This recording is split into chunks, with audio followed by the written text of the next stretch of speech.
मैत्रिणींनो, काय दिवाळीच्या खरेदीचे वेध लागलेत ना? कोणाकोणाला काय काय घ्यायचं, कुठं घ्यायचं, कोणाच्या आवडी कशा जपायच्या, बजेट घसरू न देता सगळ्यांना खुश कसं करायचं, हे सगळं डोक्यामध्ये चालू आहे. हो, माझंही सेम, काहीच वेगळं नाही.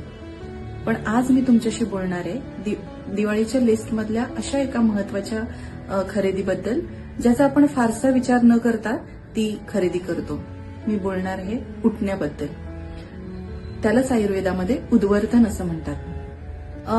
आयुर्वेद रोज करण्याच्या ज्या काही गोष्टी सांगतो, ज्या आपण दिनचर्या असं म्हणून ज्याला ओळखतो, तशामध्ये उठण्याचा समावेश किंवा त्याला उद्वर्तनाचा समावेश त्यामध्ये केलेला आहे. आता पहिला प्रश्न की उठणं का वापरायचं?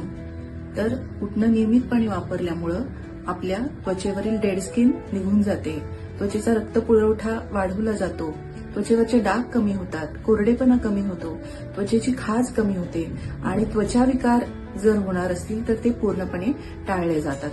आणि त्यांची पार्टिकल साईज सुद्धा ठरलेली असते बरं का, ज्यामुळं तुमच्या त्वचेचं स्क्रब सुद्धा अगदी अलगद मुलायमपणानं केलं जातं. आता हे उठणं कोण वापरू शकतं?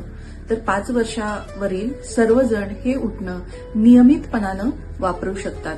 आणि शास्त्रोक्त पद्धतीने बनवलेल्या उठण्यातील औषधांचा, केमिकल कंपोजिशन बद्दलचा, त्यांच्या ऍक्शनचा सगळा रिसर्च ऑलरेडी झालेला आहे आणि ते प्रूव्हन आहेत. आणि मी तर असं म्हणेन की हा सूर्य आणि हा जयद्रथ असे रिझल्ट्स आपल्या समोर असताना आपण पूर्ण विश्वासाने आयुर्वेदाच्या या शास्त्रोक्त औषधाचा नक्कीच नियमितपणानं वापर केला पाहिजे. आणि जर तुम्ही असं कराल तर त्वचेवर होणारी ही सुगंधी आणि मुलायम जादू तुम्ही नक्कीच अनुभवू शकाल. म्हणून यावेळी उठण्याची खरेदी सुद्धा थोडीशी चोखंदळपणाने करा. सायंटिफिकली बनवलेले उठणेच प्रेफर करा. मनात ठरवलेली साडी तर नक्कीच घ्या, पण उठण्याची खरेदी सुद्धा विचारपूर्वक करा.